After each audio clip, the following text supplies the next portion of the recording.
Now back to Kincaid and South Tunis, 97.5 The Fanatic and The Fanatic app. It is 8 a.m. here on Kincaid and South Tunis, 97.5 The Fanatic on a Tuesday, which means one of our favorite people, Amy Fadool, is in studio this morning. Amy, hi. Good morning. I hope you had a nice Mother's Day, and I hope it had nothing to do with the Sixers, even though I know it does have something to do with the Sixers, considering what you do for a living. I was there. And the fact that you are part of a crazed sports family, which I love and I appreciate that. But the Sixers did not love and appreciate you back on Sunday. Oh, they didn't love and appreciate the moms that were in attendance at the game. I knew several moms that were there.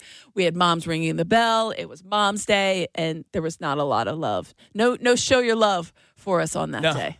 Yeah, I do that all the time. I still got to show you love. Show you love. I got a shirt somewhere. Real quick, when I got my wisdom teeth taken out, I was still, you're hopped out, when you're walking out. Yeah. And Christy was like, you just kept saying, show your love to everybody. Show your love. Spencer Hawes and Lou Will would be so excited for you. They'd be so proud. Dude, They'd be so proud. I was a process guy. Show your love. You were a cosplayer. A day oneer, man. All right, so, Amy, it sucked. You still have that costume, by the way? I never had the costume. Because we might need it again. The fatheads are still somewhere. We might need it again. There's a big difference between what you want them to do and what they can do. Thank you. Major difference. I feel like I've had that conversation for the last 48 hours. Obviously, you would love to move on from one of, if not both, of the big contracts. Mm-hmm. And that pains me to say because I love JoJo. Yeah. Pains me to say it. But it's probably best interest of the team. Here's the thing, guys. We'll just trade him for a bag of balls. That's not how that works. That's not how it works. You need to make the money match. You need to get another bad contract, and then you'll complain about the other bad contract that you get back, unless it's just like 1 year left of a bad contract, and then you can move on from there. So there's a bunch of audio that we'll play for you because I'm curious to get your opinion on it. But first and foremost, what you think would be the best plan for the Sixers in the 2026 NBA offseason that is likely to happen, that is logical, things that could actually happen and not just trade Joel Embiid for another superstar. Oh, yeah, Giannis isn't coming here? Great. Yeah. I saw the odds on, and I keep scrolling down when they have sent others all the way down. I was like, oh, that's not very good. You know what I would do? I would follow the Kalshi odds. Yeah. No, that's Giannis's partners. He partners with them. Just saying. Which is odd in and of its own right. It is. Weird. It is. Just saying. First and foremost, I will always say that after I saw the Bradley Beal contract moved, I will think every NBA contract is movable. Sure. There was never any doubt. So when people say, you can't, I will never use definitive words like that. So you could always figure out something. It just depends on what your satisfactory level is of what you get in return. Yeah, I mentioned Dallas has Chris Middleton. Right. Who's better for the Dallas Mavericks right now, Chris Middleton or Paul George? I would say probably Paul George. So you could, and then you just take Chris Middleton and you deal with it for a year, which is best for the Sixers because you're another year removed, or you're just 1 year away from getting rid of that contract. But if we're talking about trying to contend, you don't. That's not why helpful. Does Dallas want to, when they're 1 year away from being out from under it? Well, because they have to. I think that they would think that it's a more viable offensive and defensive player than what Middleton has left. Yeah. And I will say the one thing that, and I had already texted Ricky and Bill yesterday about missing Tyrese Maxey's. It's weird that I knew his birthday was in November just because I think we were working that day. And so I always remember these things. And Bill had read it wrong and said it was April. And then Ricky was saying that Paul George is going to be 38. That's a good thing if Paul George is here at 38, which means we're at the end of the first round of the playoffs of his last year in the contract. He just turned 36 a week ago. So I think that there's more tread left on those tires. So when you're looking for a team that's interested in PG, you're getting him all of 36 and all of 37. He played at a high level towards the end. He did have a 25-game break, which probably helped him have those fresh wheels. Did. But I think he is going into an offseason where he's healthy. So as far as you're looking for a pitch to sell on another team, you have a couple of positives to sell. Right, to present. I watched that discussion that they had on NBA Live, though, about it, where they were just saying teams that see their way out from under these old contracts, these bad guy contracts, that they're usually looking to get out of them faster, not to take on another one that then puts them back longer when they have a generational player like a Cooper Flag. Sure. They're looking to get usually. out they might from say, under look it at this faster. veteran that we can bring in alongside Cooper Flag. Are they looking at him as that guy? VJ Edgecombe. A lot of people are, actually. Yeah. Really? Yeah, a lot of people are. I think that he opened a lot of eyes during the Celtics series. Now, you have to take with it, again, that he had a lot of rest going into that. I mean, the guy only played the final 10 games of the regular season after missing the previous 25. So he was able to keep his body healthy. Maybe that unlocked something. But as far as like a selling point, those are things that you could sell. I think Minnesota Timberwolves are another intriguing team out there as far as trying to get over the hump. Now, obviously, they're in a series right now with the Spurs. However that one comes out, they might be looking for just an extra piece. People are going to go look at what the Bucks did a la Drew Holiday. Bucks were the exact same team. You bring in Drew Holiday, who I think is a tremendous player, a Hall of Fame level player. Instantly, it's a better team. Now, is Paul George Drew Holiday?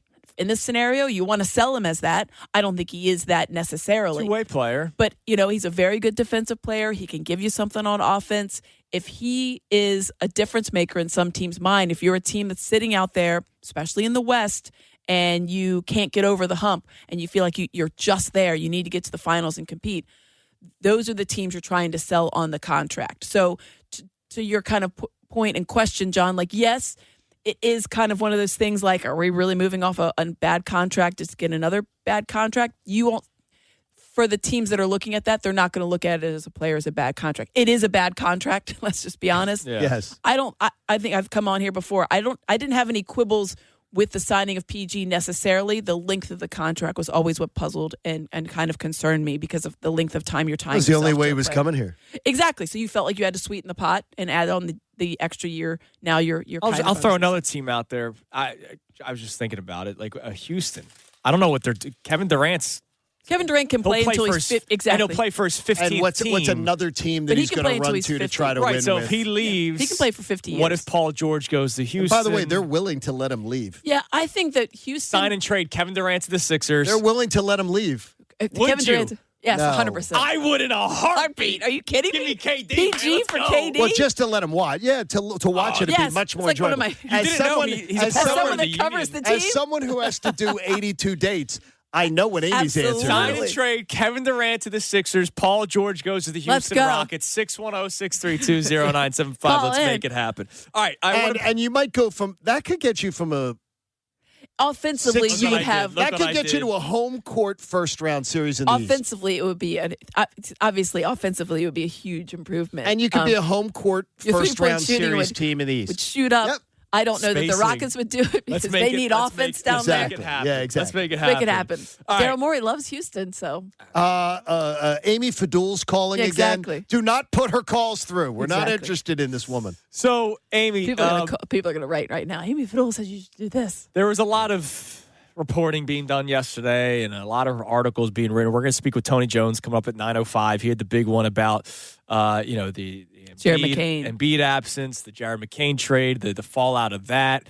No surprise that players that didn't want him traded to begin with were upset that he I mean, got it literally kind of said traded. that. Yeah. They didn't even it wasn't even overt. Right. No, it was pretty much I remember clear. Embiid leading up to it said, "We've been ducking the tax. Please don't make the trade." And Don't do it again. They make the trade. And even afterwards, we're like, of course we miss him. So we had Adam Aronson on yesterday from Philly Voice. Sixers Adam. And one of our questions, and Connor, have we gotten any people on the text line that take the side of the Boston Celtics series? Like, have we Not gotten a one? one. All right, I'm not surprised. One of my biggest fears is the Sixers lying to themselves. Take a listen to what Adam Aronson said on the show yesterday about the Sixers having to figure out which one was more real. I mean, this is a team that after game 4 against Boston looked completely dead in the water and then puts together, the best 3-game playoff stretch that the Sixers have had in the playoffs in 2 decades. And then follows that up with a complete stinker, getting embarrassed in a 4-game sweep and having its arena taken over by road fans to a degree that I've never seen in any NBA city, let alone this one. And that's sort of what I think is going to be the most challenging part of the offseason ahead for the Sixers is parsing how much good they can take from those 3 games against Boston and how much they have to take away from the other, I think, 91 games that they played from opening night on. Because, optimists will tell you that stretch against Boston provided a proof of concept for what all of this was supposed to be. Sometimes just being optimistic means you're fooling yourself. Please don't tell me they will fool themselves into thinking we can build off of those 3 games when the very next series, the one that just ended on Sunday, the one that ended within the same week? When was Game 7 against the Celtics? Was that Saturday? Sunday. Sunday night. All right, so Saturday, yeah. Saturday night. All right, so within 8 days, Saturday night. they lost 4 straight games and got swept. There is no way they can look at those 3 games and say that's something we can build off of. At this age, like if it's a bunch of young guys, sure. Like the Flyers, you can build off of something despite them getting swept by the Hurricanes, a better hockey team. Whereas in this case, I mean, the Knicks are a better team. Yes, but the Sixers are not in their 20s, right? Young 20s. They have the Flyers have a 19-year-old on their team. The Sixers have guys that are about to get their AARP card. Like what are we doing here? Sixers do have a 20-year-old, but yes, to your point, you would hope that the joy that you felt, and it was joyful. It's amazing. It was joyful, and I think you can embrace that and realize, at its perfect iteration, at everything going right, that's what you are. First at round series. Everything going right. The last 3 games, I mean. The last 3 games are everything going right. When you signed Paul George, when you extended Joel Embiid, this is everything. Everything came on perfect, and this is it. And you got it for 3 games. I would hope you cannot extrapolate 82 from 3. You would hope that that's the case because you can't. I don't know that the Knicks can extrapolate anything from the 4-game series. Right? They're a very good team. I think that they're halfway through their series. I think it was 2-2 to the Hawks. I thought, even still, I think this team is a team that could win the East. The Celtics were not the team. But Celtics, they're threatening to blow things up right now anyway. But you would hope that you cannot extrapolate anything from one series, no matter how good or how bad. Do I think the Sixers are as bad as they were in the 4-game sweep? No. Do I think they're as good as they were in that 3-game winning streak to beat the Celtics? Also, no. Like, I think both can be true. So you would hope that that's not going to be the case, but I can't guarantee. I don't know what that front office is thinking. You would hope that they're not going to be able to say, like, oh, well, at our perfect iteration. The perfect never happens. No. You can't have now, perfection. That's what they'll bring to Josh Harris, I would imagine. I can't trust Daryl Morey not to try to sell that. Yeah. And that's the reason why I don't know that he needs to sell it. Explain. Because I think that the proof is in the pudding for him. Like if you need to make a pitch, there's really only one slide, and it's showing that you came back from 3-1. So I don't think there's a big sales pitch on that. If you feel like you're putting in the position, if the ownership group is coming to their general manager, and they're saying, I don't know, it seems like we need to move off of some of these things. I don't know that conversation is happening.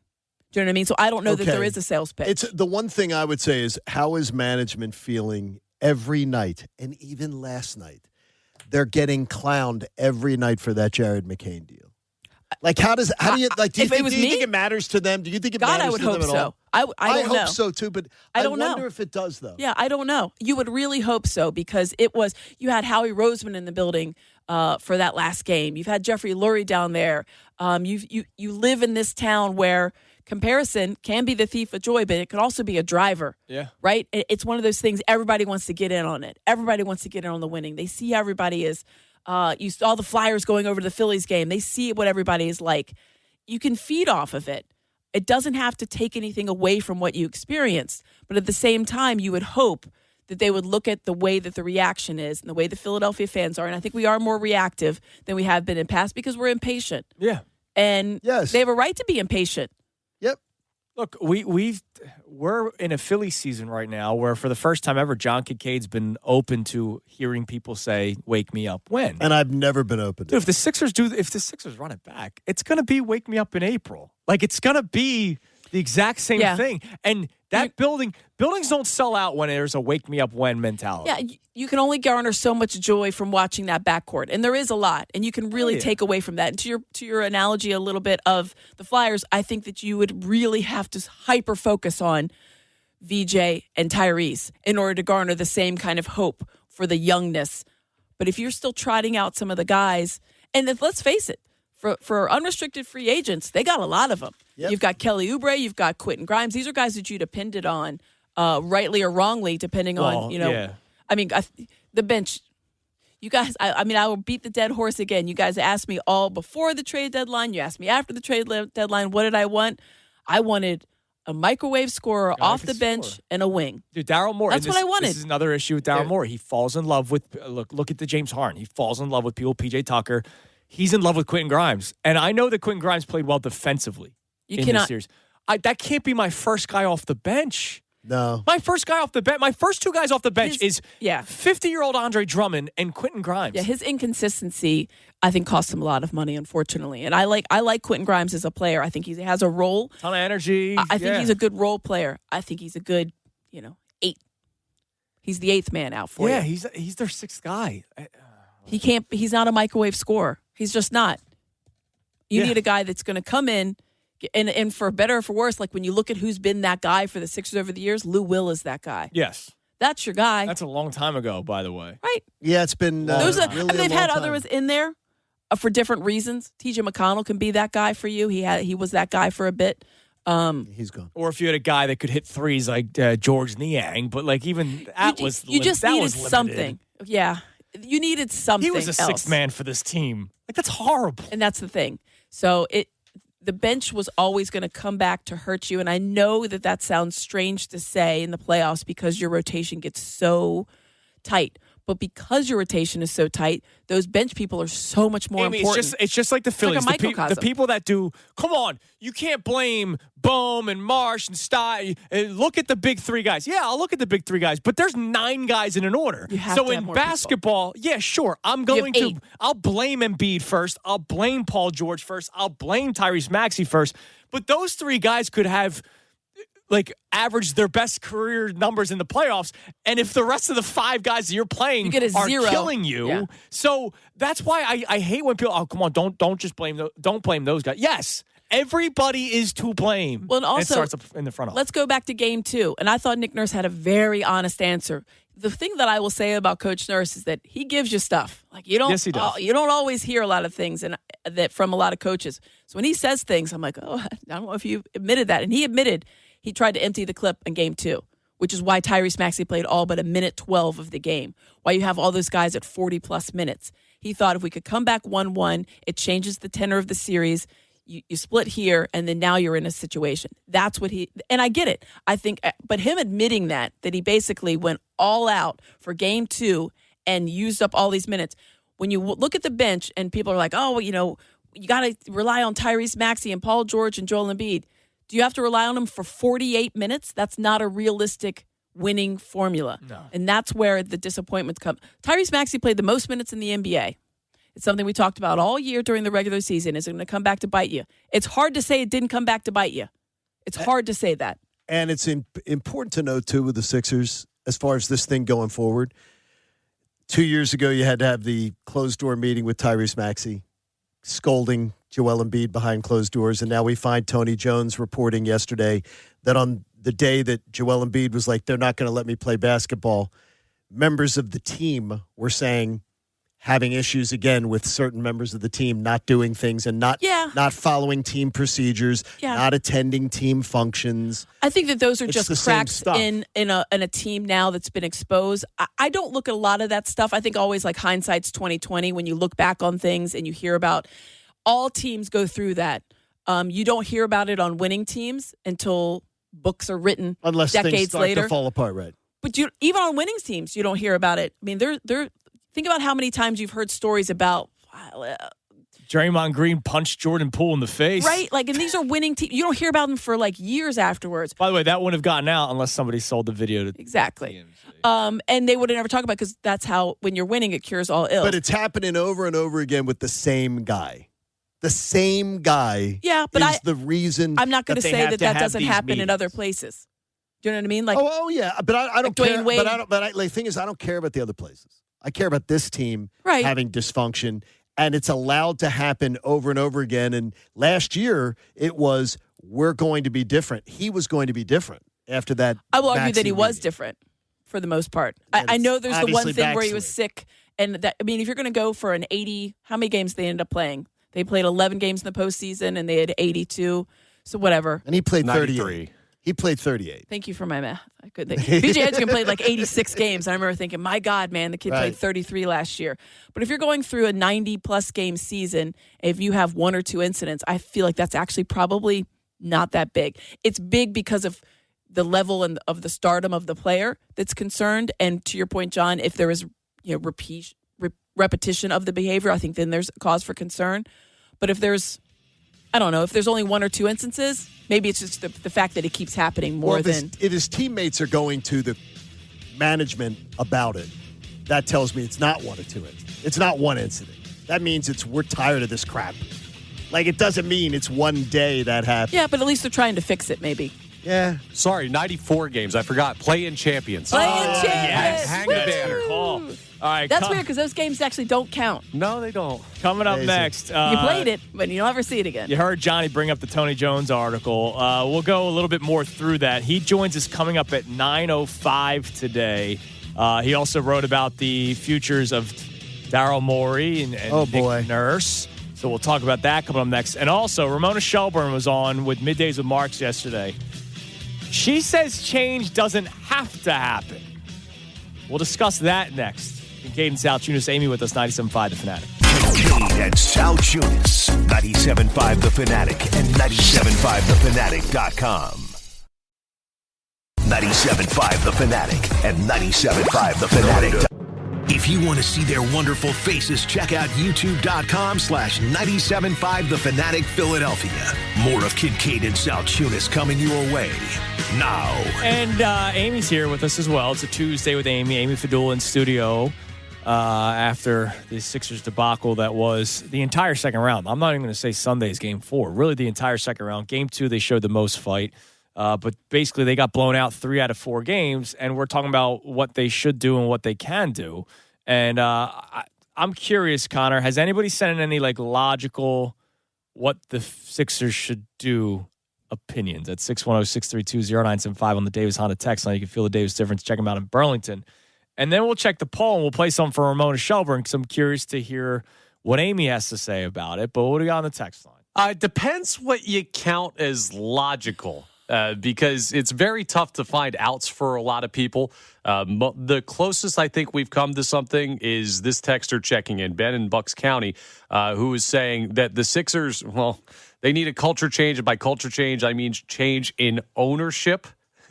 Because unless they change ownership, they have an owner that cares more, or for an owner that cares more, they're never going to win anything. I know people have been doing the sell a team thing. I know. We see it all the time. Does that ever work? You can't make him. Daniel Snyder, it finally worked. I think he did a little was- bit himself. He was pressured out, too. Yeah. But you see that out in Oakland, you saw that that didn't work. Yeah, they didn't get him to. They got him to go to Vegas. I think that's obviously an extreme example because he literally took the team and moved. And Yeah, exactly. we're not looking for that at all. No, we're not. But it's a. But I think that's not a realistic. No, it's not a strategy. It's not realistic, right? What are you going? And more importantly, he's sitting on him? he's sitting on a absolute gold mine, so he's not leaving. But it's clear, and I've said it all the time, and people have ridiculed me for it, and I'll say it again. He cares about the Washington Commanders. That is his dream team, his team that he had growing up. They're the team that gets his primary focus.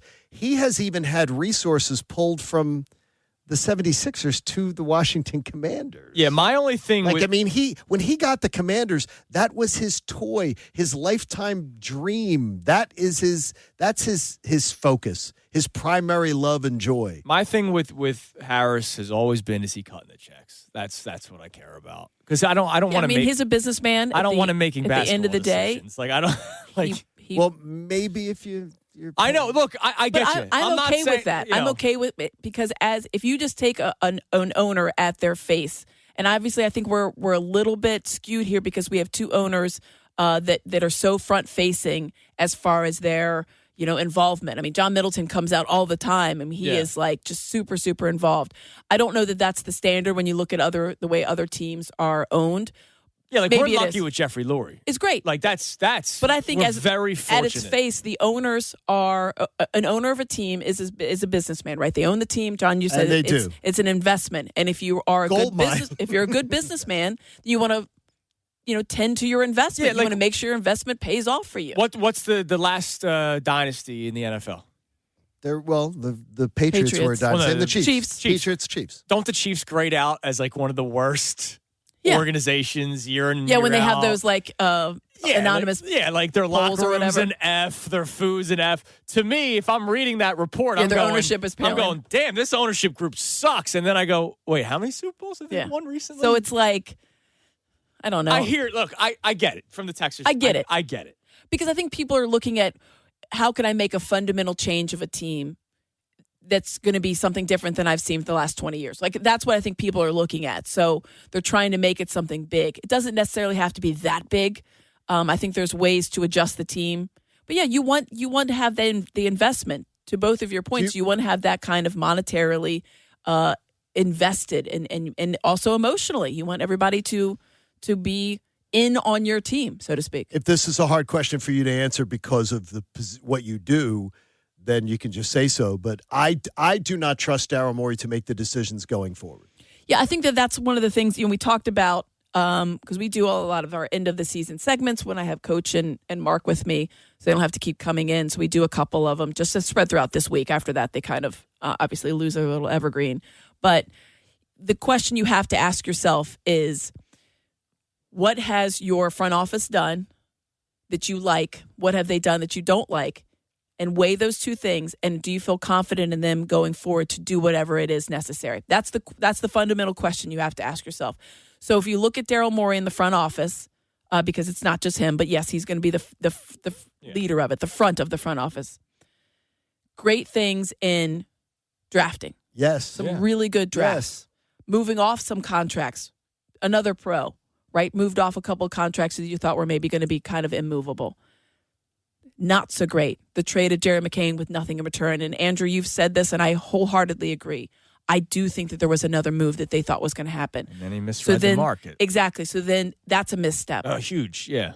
Some of the contracts that you've made, that's a misstep because now you've hamstrung yourself. Sixers are the only team in NBA right now that have three $40 million plus players next year. And who the did only that? team. And it's not done after And next he year. did It's that. not done for a couple of years. This guy did that. So so when you're looking at your piles of who you want going forward, you have to weigh like is evaluations are important. Yeah, to and you? to me, like, is it learning from your mistakes are important? like to you? let's say I'll use my son as an example. Okay. Like We're not drafting him. we're still working on like cleaning up our toys like every day, right? So Are you talking about Connor or okay. Cooper, Hey, I'm clean in here. I'll have you know. So it's great that yesterday my son finally was like, all right, I'll put away the Legos. He cleaned up a mess. Oh, good. Without being asked? And then I turned and I saw the rest of the mess. Oh. So Daryl Morey may have cleaned up some messes, Right? Because we had the cousins over for Mother's Day. Okay. So he helped clean up the mess that he and his cousins did. So he helped that mess. Right. But the mess that he created because he was working on something over there. So Daryl Morey can clean up all the messes from the previous regime he wants. He may have made a bigger mess with these contracts. Well, that's the thing. You have to be able to have faith in whoever's running your front office because there's missteps, everybody, right? Everybody makes mistakes.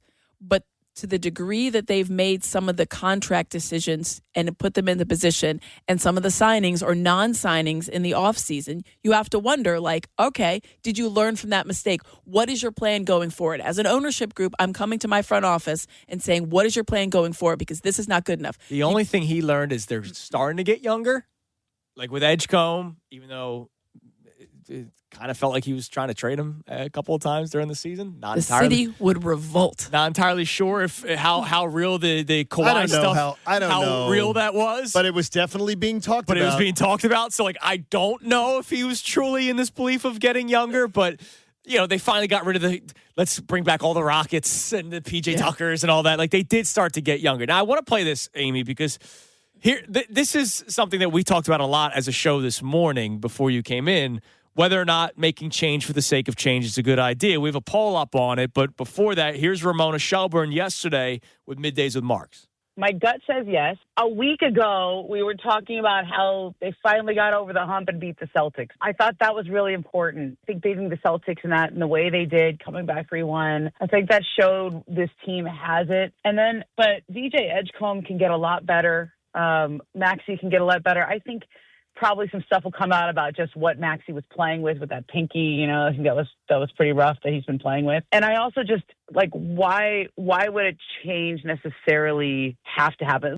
That's the part at the end that I hate that part. And look, I respect Ramona Shelburne a lot. So do I. Very, Ramona, very connected, yeah. Ramona is not living it. How many times have we had this conversation? It's like when Shefty joins us every Wednesday. She lives in L.A. Shefty would be like, what do you guys complain about? The Eagles are 6-1. Like, yeah, they have not scored a second half point since week 1. Like, that's why I'm complaining. Different oxygen. I'm not just happy about wins because of the standard and the expectations we have of the Philadelphia Eagles. So Ramona goes, well, why does change need to happen? Well, because I've been living through this pain for many years now, and we have a poll up and running brought to us by Dr. Avidan Appel, Iron Mountain Men's Health. It's strong every morning, thanks to him. What do we got, Connor? Do you believe change for change's sake can make a difference for the Sixers? 64% of our responders are saying yes, 36 saying no. What do you think when it comes to that? Just the change for the sake of change?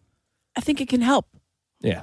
I think that it's a little bit disingenuous to think just because they had this great series, and I'm not bashing Ramona Shelburne. I do think she does a lot of very good work. But it's difficult for her to put herself here. Like, she's looking at it from, all right, well, you guys on the outside, yeah, you lost to a better Knicks team, and you were dealing with injuries. I got it. I mean, I talked to an executive that thinks VJ Edgecombe is going to be some superstar, and you know, sure, he is going to be a really good player. There's no doubt about it. Tyrese Maxey showed us another level. Every year he's been here, he's gotten better. That is great. That's the trajectory you want. But to say that you don't need change just because of two things that are going really well and kind of not looking at the other things that are not going well and haven't gone well for a long time. When the Sixers were stuck in those 7-8 playoff positioning for years, they got tired of it. Like they used to be, yeah. They got tired of it. They blew it up in a giant way. They got tired of it. Yeah. They got tired of it. They did a big change. Maybe a little too extreme. Didn't work. Very extreme. A little extreme. But listen, you can't fault them for trying. They did something different. Would you sign up for it? Not big. No, not as good big. Lord. No, not as big. Not as big. I'm saying. Sorry, I got a little scared there. I'm saying the Paul George to Dallas, Chris Middleton. You're just dealing with the year of Chris Middleton. Sign me up. Like I would do Give me it. the pen. Give me the pen. Yeah. Yeah, I mean, I think that you would. It sucks because Amy, for if you a say year, it, they might listen. Yeah, I don't know. Like it sucks for a year. You're kicking. But I use the Steelers for an example. Amy, the Steelers need to just suck for a year. Like they have to. They have a great organization, great franchise, great fan base. They've missed the boat on the quarterback for since Roethlisberger was still playing. Exactly, 10 years at this point. And so if they just suck for a year or two. And it's not draft Kenny Pickett midway through the first round. Like, you actually get a guy of note. That organization might be something again. You become middling. And if you say it, Amy, they may do it. Oh, no. Just say it, Amy. Say it. All right, coming up next. Help us. Help us. We'll check help more you. of our text line. And there's a headline from your company, Amy, that I need to shoot down. Uh-oh. Because I can't let people buy into it. And I'm not saying, like, reporters. I'm saying there might be somebody that reads this and goes, oh, okay. And it's very Phillies fan in October and November of 2025. Oh, boy. It's Kincaid and Sal Tunis, 97.5 The Fanatic. Kincaid and Sal Tunis, 97.5 The Fanatic and 97.5thefanatic.com. 97.5 The Fanatic and 97.5 The Fanatic. Andrew, John, Connor, Kincaid and Sal Tunis, Philly Sports Talk, 97.5 The Fanatic and The Fanatic app. All right, it's 8:48 here on Kincaid and Sal Tunis, 97.5 The Fanatic. It's a Tuesday with Amy Fadool in studio. Coming up at 9:05, Tony Jones wrote the big article in The Athletic. We've been talking to him all season long. It was great to get to know Tony and talk some ball with him. But he had the big article about some players being upset with Joel Embiid at points during the season because of the practice stuff, because of the illness. And then, of course, post-McCain trade, I wonder how much of a voice Joel Embiid still has in this organization, because he went out. He went out and said, I don't want them to trade anyone. And then they traded somebody. Like, does he have much of a voice left? And by the way, I don't know if he should. Right. I mean, why should he? He's not available. You're looking half at the season. Let's think about the NBA as a whole. How many teams are going to listen to their star players? I would think there's probably a handful. Sure. The Lakers come to mind. I would think the OKC Warriors with Steph. I think that they don't listen as much as they used to. But yes, at the time with Steph, they probably do. Yeah, do you think that he wanted Clay gone? No. There you go. No. But I feel like they probably did. There's times where Steph, these are elite. Right, the best of the best. Joel Embiid is obviously an elite player when he's healthy. But those are also different run organizations, right? So I feel like they're going to look at it and be like, this is what we have to do to get better. We know better than our players. And I think that's true for 90% of the NBA teams. So I don't think the Sixers are alone in that.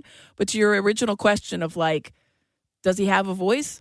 I don't know what they view their players as. I don't know if they want their input. I don't think it's a personal indictment on Joel Embiid as much as it is like we're just not. Morey saying we got our guys. He would be a part of the Nick Nurse coach search. Now, I think how they like much input. is that true? Yeah, like I don't know. Do they? Here's our guys. What do you think of them? I'm still going to make my own decision. I don't know how that inner working, goes for the front office or for the ownership group when it comes to making these decisions. If they, do you want them to be a part of it? You would hope that their input is taken. I would assume it is, but I don't know that to be true.